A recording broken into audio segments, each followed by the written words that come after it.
chu ram chu ni tlak ngai lo piaran ho pui ring a huai sen te an kim na chu anh thôi na ram ko pui ani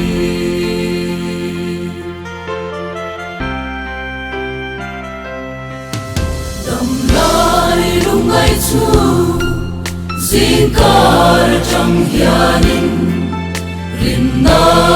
in kal to te ka ham thira ral ramani elei shin nun hizong la chua san don lui ral ram moya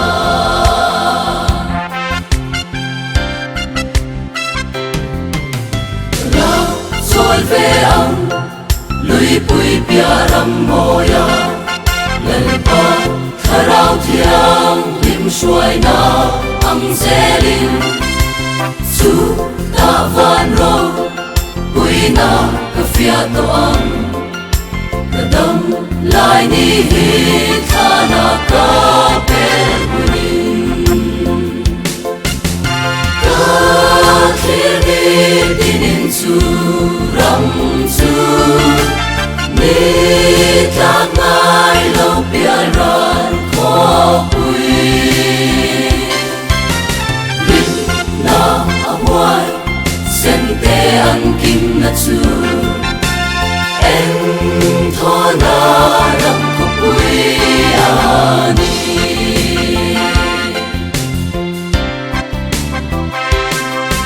o lo e to mai ro piar ra zalen na ni rin na asal tang te zalen na ni tu lei har leva thar ron in hung to la shin nun ra ram hi ka kham to e ka thir ni dinin chu ram chu ni ta ngai lo pia ran ko pui rin na a huai sen te an kim na chu anh thôi na ram ko pui ani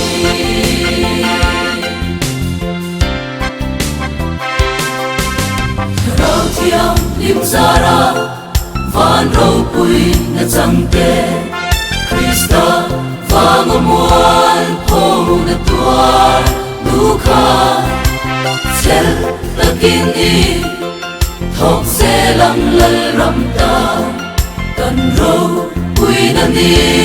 tu ra tai ta e ka thir ni dinin chu ram chu ni ta ngai lo pia ran ko pui rin na a huai sen te an kim na chu anh thôi na